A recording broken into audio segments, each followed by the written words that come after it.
Hello दोस्तों, मेरा नाम अभिजीत पांडे है। मैं आप सभी का आपके अपने चैनल बैंकर्स पथ पर स्वागत करता हूं।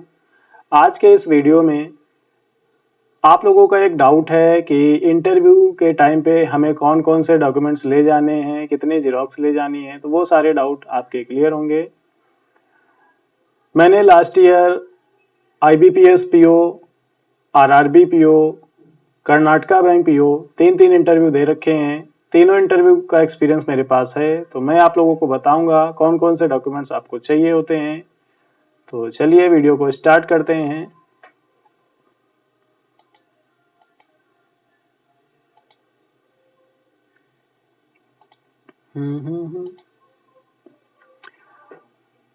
तो मेरा नाम अभिजीत पांडे है। इसी प्रकार की और भी अपडेट्स को जानने के लिए आप मेरे चैनल बैंकर्स पथ को सब्सक्राइब कर सकते हैं। ये आरआरबी पीओ का इंटरव्यू एक्सपीरियंस है। इसका वीडियो जल्दी आप लोगों को मिलेगा। फिलहाल एक वीडियो मैंने इस चैनल पर अपलोड कर रखा है, तो वहां से भी आप देख सकते हैं इंटरव्यू में मुझसे कौन से क्वेश्चन पूछे गए थे। ठीक है, और उसी हिसाब से आप अपने आप को प्रिपेयर कर सकते हैं। इंटरव्यू ज्यादा कोई बहुत बड़ी चीज नहीं है। ठीक है, बस आपकी पर्सनालिटी का टेस्ट होता है। आपके नॉलेज का टेस्ट प्रीलिम्स में और मेंस में हो चुका है। अब आपकी पर्सनालिटी का टेस्ट होगा।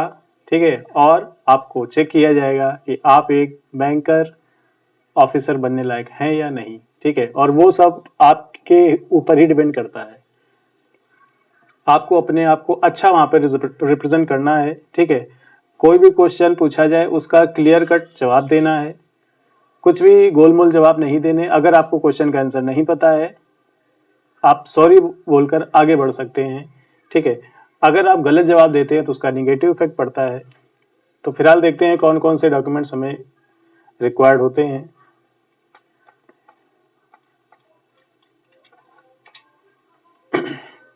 तो जो डॉक्यूमेंट्स आपको रिक्वायर्ड हैं, आप बैंक पीओ का इंटरव्यू देने गए हैं, यानी कि आप कम से कम ग्रेजुएट तो होंगे ही।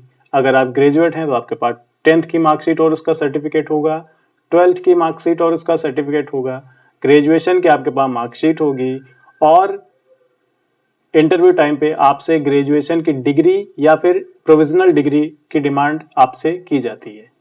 ठीक है, तो अगर आपके पास नहीं है तो अगर आप डिग्री के लिए एलिजिबल हैं तो आप डिग्री के लिए तुरंत अप्लाई कर दें। अगर प्रोविजनल के लिए मतलब डिग्री आपको नहीं मिल सकती तो आप प्रोविजनल सर्टिफिकेट के लिए अप्लाई कर सकते हैं। अगर आप पोस्ट ग्रेजुएट हैं तो आपको पोस्ट ग्रेजुएशन की मार्कशीट और उसकी भी डिग्री या फिर प्रोविजनल आपको लेके जाना है। अगर आप पहले से जॉब करने वाले पर्सन हैं तो आपको अपने डिपार्टमेंट से एनओसी लेके जाना पड़ेगा। ठीक है, अगर आपने कोई कंप्यूटर डिप्लोमा कर रखा है या आपके पास कोई कंप्यूटर सर्टिफिकेट है तो आपको वो लेके जाना है। जैसे कि मेरे पास ट्रिपल सी सर्टिफिकेट था। ठीक है, ट्रिपल सी का सर्टिफिकेट था तो मैंने ट्रिपल सी सर्टिफिकेट वहां पे दिखाया था। इसके बाद आपको अपना आधार कार्ड, जो आपने अप्लाई करते समय फॉर्म फिल किया होगा, ठीक है, तो उस एप्लीकेशन फॉर्म का प्रिंट आउट आपके पास अगर पहले से है तो अच्छी बात है, नहीं होगा तो लिंक एक्टिवेट हो चुका होगा और आप लोगों ने डाउनलोड कर लिया होगा। ठीक है, तो उसका भी प्रिंट आउट आपको लेके जाना है। इसके बाद इंटरव्यू का जो एडमिट कार्ड है वो आपको लेके जाना है। और अगर आप किसी मतलब आपको कास्ट सर्टिफिकेट की रिक्वायरमेंट है, आप SC ST OBC से आते हैं तो आपको अपना कास्ट सर्टिफिकेट ले जाना है। तो ये डॉक्यूमेंट्स आपको वहां पे ओरिजिनल भी ले जाने हैं और इनकी कम से कम दो जीरोक्स भी लेके जानी है। ठीक है, तो यही डॉक्यूमेंट्स होते हैं जो वहां पे रिक्वायर्ड होते हैं। इनके अलावा अगर आपका और कोई डाउट है तो आप कमेंट करें, आपके उन डाउट का भी सोल्यूशन किया जाएगा। तो एक बार फिर से देख लेते हैं। 10th की मार्कशीट चाहिए। ठीक है, कुछ ईयर में 10th की मार्कशीट और सर्टिफिकेट एक साथ आए हुए हैं और जैसे हम लोगों का है तो मार्कशीट अलग आई है और सर्टिफिकेट अलग आया है। ठीक है, तो दोनों लेके जाना है और दोनों की दो जीरोक्स भी लेके जाना है। जीरोक्स सेल्फ अटेस्ट करके ले जाना है। इसके बाद 12th की मार्कशीट और उसका सर्टिफिकेट, ग्रेजुएशन की मार्कशीट और ग्रेजुएशन की डिग्री या फिर प्रोविजनल डिग्री, दो ऑप्शन आपके पास है, ठीक है। डिग्री आपकी लाइफ टाइम वैलिड होती है, लेकिन जो प्रोविजनल डिग्री होती है 6-6 महीने के लिए वैलिड होती है। अगर आपने अभी निकलवाई है तो 6 महीने बाद ये बेकार हो जाएगी, आपको दोबारा प्रोविजनल डिग्री निकलवानी पड़ेगी। अगर आप पोस्ट ग्रेजुएट हैं तो पोस्ट ग्रेजुएशन की मार्कशीट और उसकी डिग्री या फिर प्रोविजनल डिग्री। अगर आप जॉब में हैं किसी government, central government, state government या पीएसयू में, तो आपको अपने डिपार्टमेंट से एनओसी लेके जाना है। अगर आप कंप्यूटर लिटरेट हैं, यानी अपने कंप्यूटर में कोई कोर्स कर रखा है या कोई डिग्री कर रखी है या फिर कोई सर्टिफिकेट ले रखा है, तो आपको वो सर्टिफिकेट लेके जाना है। अपना आधार कार्ड और आधार कार्ड की 2 फोटो कॉपी, जो ऑनलाइन एप्लीकेशन है वो लेके जाना है। इंटरव्यू का जो कॉल लेटर है वो आपको लेके जाना है और कास्ट सर्टिफिकेट लेके जाना है, ठीक है। फिलहाल अभी डोमिसाइल वगैरह की नीड नहीं होती है। जब आपका ज्वाइनिंग फॉर्मेलिटीज होती है तब फिर आपसे वो सारी चीज़ें भी मांगी जाती हैं। तो यही डॉक्यूमेंट रिक्वायर्ड होते हैं। चलिए फिर मिलते हैं नेक्स्ट वीडियो में, तब तक अपना ख्याल रखें, सुरक्षित रहें, इंटरव्यू की तैयारी जोर शोर से करते रहें। जो हॉट टॉपिक्स हैं उनको जरूर पढ़ के जाएं। जैसे एमपीसी की मीटिंग होती रहती है, तो एमपीसी क्या है, एमपीसी में कितने मेंबर्स होते हैं, उन मेंबर्स के नाम, ठीक है। मीटिंग कब कब होती हैं, अभी हाल ही में मेंस एग्जाम में क्वेश्चन पूछा गया था कि लास्ट मीटिंग कब होगी, ठीक है। तो ये सब जो हॉट टॉपिक चल रहे हैं इन जनरल वो आपको देख के जाना है। एमपीसी की रेट्स, इसके बाद आरबीआई ने अभी 2-3 दिन पहले की न्यूज़ है कि जो ऑम्बड्समैन थे, ठीक है, आरबीआई चाह रहा था कि सारे जो लोकपाल हैं, ऑम्बड्समैन हैं, वो मतलब एक हो जाए।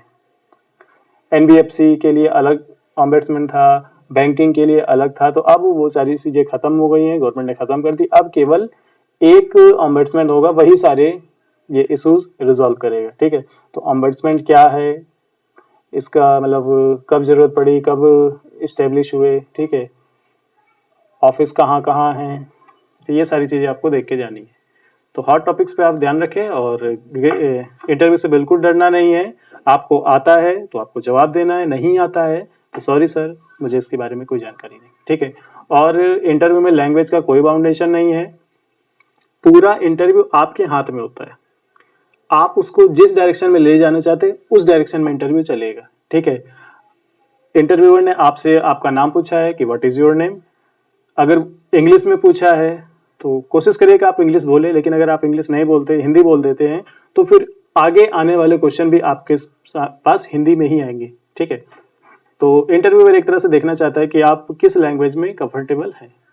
वहाँ पे लैंग्वेज का कोई बाउंडेशन नहीं, आप हिंदी में कंफर्टेबल है हिंदी में बोले, इंग्लिश में कंफर्टेबल है इंग्लिश में बोले, और अगर आप अपनी जो रीजनल लैंग्वेज है वो चलती है तो उनमें कंफर्टेबल है तो आप उनमें भी इंटरव्यू दे सकते हैं। तो लैंग्वेज का कोई बाउंडेशन नहीं है। डॉक्यूमेंट्स तैयार हैं और बस एक अच्छी सी अपने लिए ड्रेस सेलेक्ट करें, फॉर्मल, लाइट कलर शर्ट और dark colour pant, formal shoes with laces और फॉर्मल सॉक्स। और चूंकि ये अब ठंडी का मौसम आ रहा है तो if you are comfortable in blazer तो you can wear a blazer, ठीक है। ब्लेजर फॉर्मल होना चाहिए, ज़्यादा फंकी टाइप का नहीं होना चाहिए। गर्ल्स साड़ी कैरी कर सकती हैं, ठीक है, साड़ी पहन के जा सकती हैं या फिर कोई अच्छा सा जो उनका सलवार सूट होता है और उसके ऊपर वो ब्लेजर पहन सकती हैं। कुल मिला के आपको एक ऑफिसर बन के ही जाना है, ठीक है, और उसी लुक में जाना है। तो यही सब आपकी पर्सनालिटी का टेस्ट वहाँ पे होना है। तो best of luck to all of you and मिलते हैं फिर कोई किसी नेक्स्ट वीडियो में नेक्स्ट टॉपिक के साथ। तब तक अपना ख्याल रखें, सुरक्षित रहें।